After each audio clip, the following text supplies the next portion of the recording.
السلام عليكم واهلا وسهلا بكم في يوم عاصف جميل جدا وفي شتوي.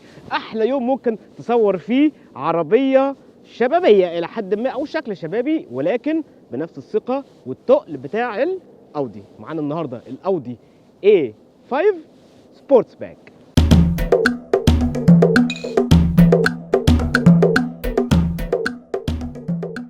الاودي A5 متصنفه على انها عربيه كومباكت اكسكيوتيف او لكجري، زيها زي الفولكس فاجن باسات سي سي، البي ام دبليو 4 سيريس جراند كوبي او المرسيدس سي ال اس. وهي نزل منها 3 اجيال. اللي عندنا النهارده ده الفيس ليفت بتاع الجيل الاول اللي هو طلع من 2012 وانتهى في 2017. ولما قلت ان هي منافسينها باسات سي سي والكلام ده كله، لان العربيه اللي عندنا النهارده الاودي A5 بتنزل بيه كذا شكل. بتنزل بيه البابين الكوبيه اسمها تو دور كوبيه، وبتنزل بيه الاثنين ابواب الكابريوليه، وكذلك برضو الخمس ابواب الليفت باك اللي بتتفتح الشنطه بالكامل من ورا او بيسموها السبورتس باك، ودي اللي عندنا النهارده. ثم الموديلات الرياضيه زي الاس 5 الكوبيه منها او الكابريوليه، وكذلك برضو الار اس 5 اللي هي اقوى واقوى. اما بالنسبه للسيفتي ومعدلات الامان فهي حسب اليورو ان كانت خدت 5 نجوم من 5. بتنزل من اول فئه ب 10 اير باكس، بيبقى فيها اي بي اس، اي اس سي، وسبيد اسيست ككروز كنترول وسبيد ليميتر فقط. ومبدئيا احب اشكر معرض الدرويش للسيارات المستعمله بمدينه دورتموند، هو وفر لي العربيه دي النهارده عشان اعمل لها تقييم. اللي عاوزين تتواصلوا معاه ساب لكم كل الكونتاكت ديتيلز بتاعته تحت في توصيف الفيديو. موجود في مدينه دورتموند في المانيا، ودايما عندهم تشكيلات جديده للعربيات كل اسبوع. رجع تاني للاودي، بتنزل بيه 3 تقفيلات: البيزك اللي هي العاديه، ثم الاس لاين اكستيريور من بره دي اللي عندنا النهارده، والاس لاين سبورت تبقى اكتر حاجات انتيريور من جوه وتظبيطات رياضيه اكتر. النهارده عندنا فقط الاس لاين اكستيريور. وعايزين نشوف الفروقات ما بين كل تقفيل ده هشرح لكم في اجزاء الفيديو المختلفه اللي الفيديو بتاعنا متقسم ليهم، موجودين عندكم تحت في شريط التحميل وتوصيف الفيديو. اول مره بقى بتظن في القناه ما وثقش الاشتراك وزرار الجرس تفعيله عشان اقول لكم ان شاء الله لما ننزل الاي 5 الكوبيه او الكابريوليه.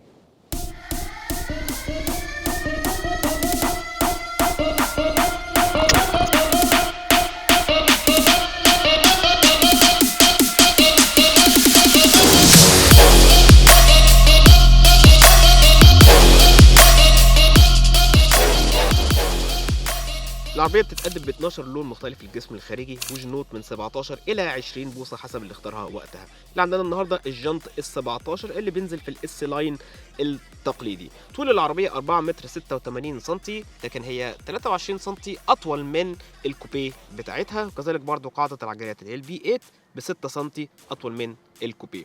بالنسبة للخلوص الأرضي بتاعها فهو 11 متر و4 سم، وفي الاس لاين فبتقل سنتي كمان، هتبقى 10 سم و4 من 10. وبيبقى فيها نظام التعليق الرياضي.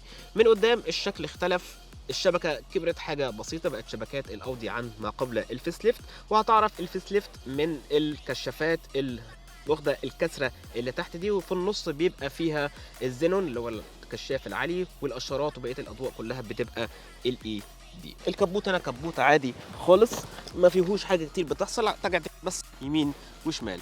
هنا الاس لاين البادجنج موجود فيه جنب العربيه، وكل الازاز في العربيه دي الفتحات الباب الازاز كلها بتنزل فريمليس بالكامل. حاجه الصراحه كويسه جدا، بيبقى فيها شفط افكت، يعني الازاز بيقفل لما بتقفل الباب. واحلى حاجه في العربيه دي هو في التصميم الجانبي، هو السحبه الجميله جدا بتاعه الليفت باك ده هتلاقيها في الاس لاين بتنزل كروم حوالين الازاز، والازازين اللي ورا بينزلوا فمي. وفي تجعيده كبيره جدا في العربيه ماشيه لغايه الكشافات، ماسكه من الكشافات الاماميه للخلفيه. والمرايات عندنا هنا بيبقى فيها الاشارات، لكن بتنزل ضم فقط في الاس لاين الانتيريور او السبورت بتاعتها.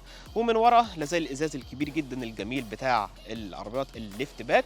هو ظرف الشباك مش كبير قوي لكنه كويس وانت بتبص من قدام او انت بطالع بالعربيه. والكشافات اللي موجوده برضه فيها كسره هي، لكن كل الكشافات سواء الرجوع او النهاريه كلها بتبقى ال اي دي بالكامل. هنا اسم الموتور التي دي كواترو هنقوله كمان شويه. وتحت هنا عندنا الاكسدام الطويل الكبير جدا اللذيذ لحد ما الرياضي في الاس لاين اللي بيبقى فيها 2 شكمان اللي موجودين عندنا زي ما قلت برضه في الاس لاين. نفتح الشنطه يدوي اوتوماتيك، ده بيبقى اوبشن زياده. سعه الشنطه التخزينيه 481 لتر، ودي كويس جدا في الليفت باك. قدرنا نحط فيها شنطتين سفر كبار واثنين وسط وواحده فقط صغيره، لكن اكتر من كده فانت هتسد على الشنطه. هنا الرف اللي فوق هو صغير الصراحه وجميل عشان تعرف تحمل زي ما انت عاوز، ولكن عشان برضو يبقى في اعاقه للرؤيه عشان الناس ما تبصش جوه الازاز والحرامي ما يسرقش ما جوه الشنطه، فحطيت لك فوق برضو هنا الازاز زي شلف كده او رف صغير. هنا العربيه فيها بروز تحميل يعني متوسط الارتفاع، وتحت هنا في مكان للاستبن بتاعك وده بيبقى اوبشن زياده. هنا برضو في فتحه ثرو لودنج ممكن نفتحها في الكراسي، لكن هو الكراسي بتنزل 40 60. شويه اوبشنات حلوين. هنا في شويه 2 خطافات، اماكن لربط الشبكه واضاءات. ولو نزلت الصف الثاني من الكراسي اداك مساحه تخزينيه. هنا بقى ما كبرتش قوي عشان العربيه الليفت باك ضيقه، بقت 980 لتر.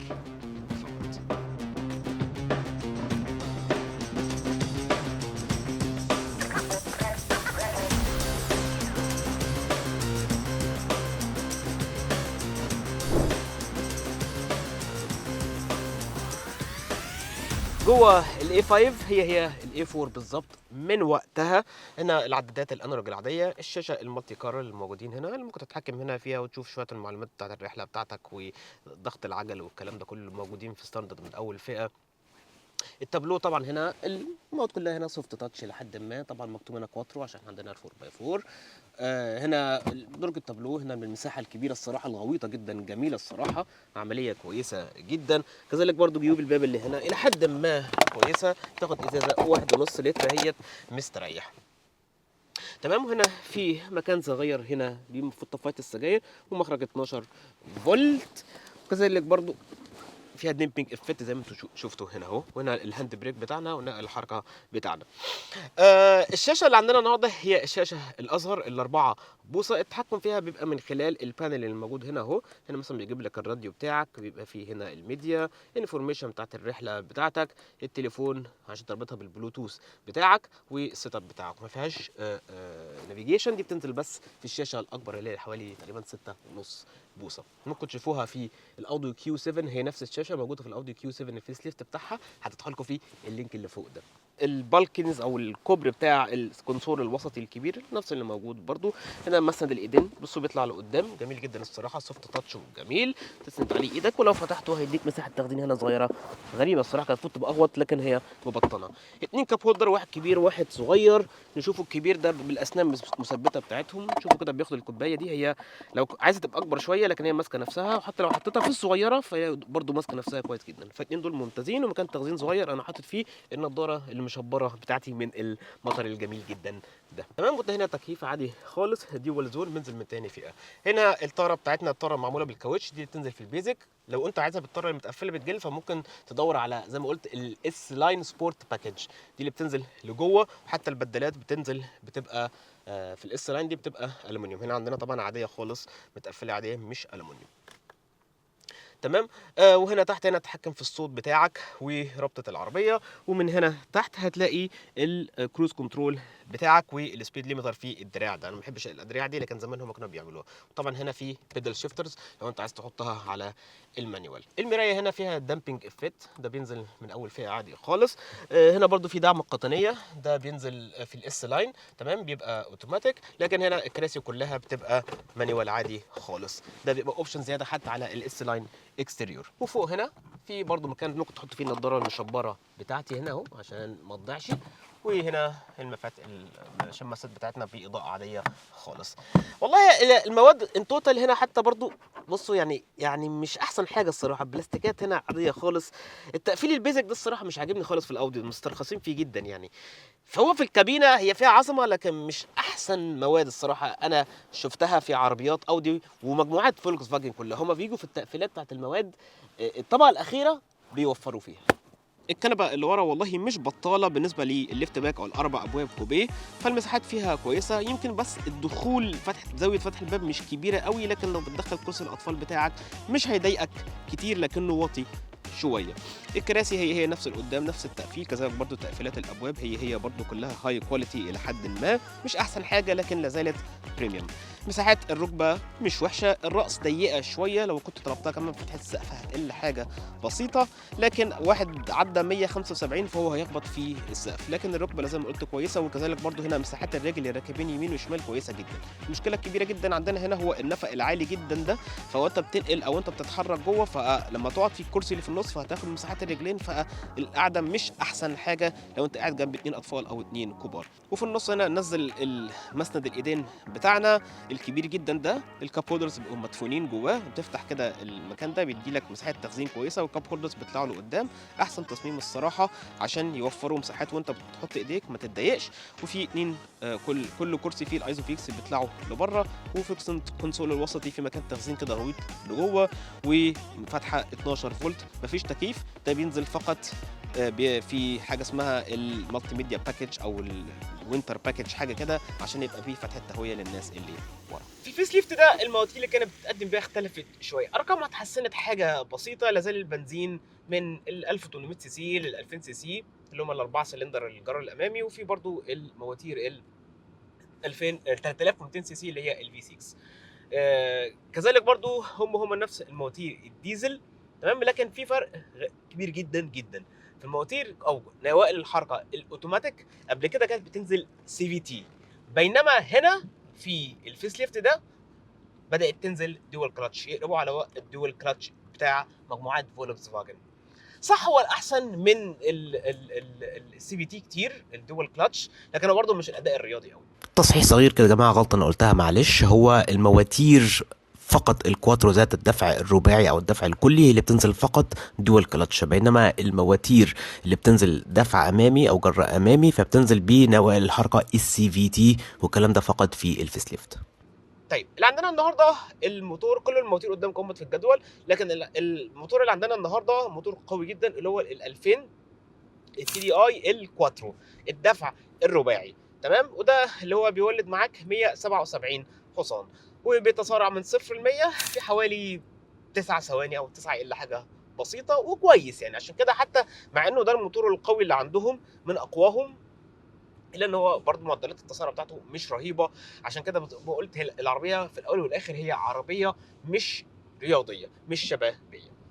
نطلع بقى على الاسفلت جوه المدينه، فهنا طبعا العامل الراحه بتاعتك انت سايق الاي 4 بالظبط، هي مفيش اي فرق خالص. العربيه ثابته جدا جوه المدينه، عزل الصوت فيها كويس، امتصاصها كويس جدا للصدمات.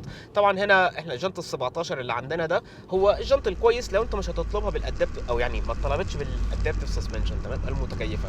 صح النظام التعليق هنا مالتي لينك وكل حاجه، ولكن نزال برضو لو جبت الجنطه ال 19 مثلا السبور اعتقد هي مش زي البي ام، لكن هيبقى فيها بقى نشفان شويه. فال 17 ده من غير الادابتيف ممتاز الصراحه، من غير الادابتيف دامبرز، لكن العربيه طبعا مزوده بانتي رول بارز. فانت مثلا لما نطلع على الطرق اللي هي ملتويه اللي زي دي، وناخد مثلا على اهو بسرعه عاليه جدا، ف الرولينج بتاع العربيه الصراحه قليل مش كتير، ولكنه ما فيهوش نفس الهجوميه اللي موجود في البي ام ال4 سيريس الجراند كوبي، تمام. العربيه كويسه اهيت، لكن ابتدى انا لغايه 75 اهو، لا العربيه ما ملتش خالص مني، فكويسه جدا الصراحه، وده حاجه كويسه ولذيذه وتريحك في السواقه على الطرق الملتويه اللي زي دي. هنا طبعا انا لو عايز اسوق سواقه رياضيه، انا ممكن اللي اعمله ان انا طبعا عشان عندي نقل الحركه فممكن احطه في المانيوال زي كده اهوت، وابتدي ان انا اشتغل بيه بادل شيفترز الموجودين عندنا لو انت عايز غاوي السواقات الرياضيه. لكن نرجعه تاني خليه عنها الاوتوماتيك بتاعنا، لان في هنا تاخر شويه في موضوع الدول كلاتش. من الاخر هو مش زي مثلا السبكترونيك الموجود في البي امات يعني، تمام، او الزد مثلا، او النوائل الحركه الزد. عشان كده هيديك شويه سواقه شبابي لكن او رياضي، لكن مش بالدرجه اللي انت متخيلها. طيب اول ما تحط رجلك على البنزين برضه الدول كلاتش هنا في حته اللطشه دي، وهو على فكره موجود في الفولكس فاجن الجولفات، هو بالظبط، هو بس محسن شويه، تمام، فمش هتحسوا بالفرق الرهيب يعني، تمام. عربيه هي نفس الاي 4، حتى لو جبت الاي 4 الستيشن مش هتحس ممكن بس وزنها قل حاجه بسيطه عن الاي 4. الستيشن بتاعتها مثلا بحوالي 60 كيلو جرام، يعني اللي هو ولا حاجه، مش حاجه رهيبه. العربيه اصلا وزنها 2000 كيلو 80، وده يعني فوق 2 طن، ودي حاجه كويسه، وده بيديها ثبات حلو جدا لما تطلع على الطرق السريعه وتتسارع. فالثبات فيها كويس. شغل الكروز كنترول من هنا هتديك ثبات اللي انت عايزه وهتنبسط بيها، ومش مش هتضايقك خالص. عزل الصوت فيها جيد جدا تمام. ما وصلش لنفس المرسيدس سي ال اس، حاسس انه احسن منه شويه. انا يمكن سامع صوت احتكاك عجل بسيط، صوت هواء بسيط، لكن هو مش كبير. تعال ناخدوا كده الصينيه دي واوريكم، لان العربيه دي القطر اللفه بتاعتها الكامل حوالي 11 متر ونص، وده رقم مش قليل بالنسبه لقاعده العجلات دي، ولكنه مقبول لازال بالنسبه للحجم ده، متوسط يعني ما يبهركش. عشان كده العربيه مش مبهره في سواقتها، هي مقدمه لك راحه، باكج راحه كويسه جدا، مقدمه لك باكج عزل صوت، مقدمه لك كرسي كويس ماسك نفسه. حتى احنا مش كراسي الاس لاين، الكراسي العاديه ممكن لو بعد كده جبتها كراسي الجلد هتديك كمان هتديك لاكجري اكتر، هتديك رفاهيه اكتر. عشان كده انا بقول لو انت واحد خلينا اقول صاحب عيله صغير، او انت موظف عايز تسوق حاجه متميزه، في وقت من الاوقات هتاخد عيلتك عشان تتحركوا، فالعربيه دي بالنسبه لك ممتازه واختيار كويس جدا. ومن بره الصراحه بتتعرف من بعيد وبتتشاف، و لما حد يشوفها من بعيد كده يقول لك بس هي حاجه مميزه.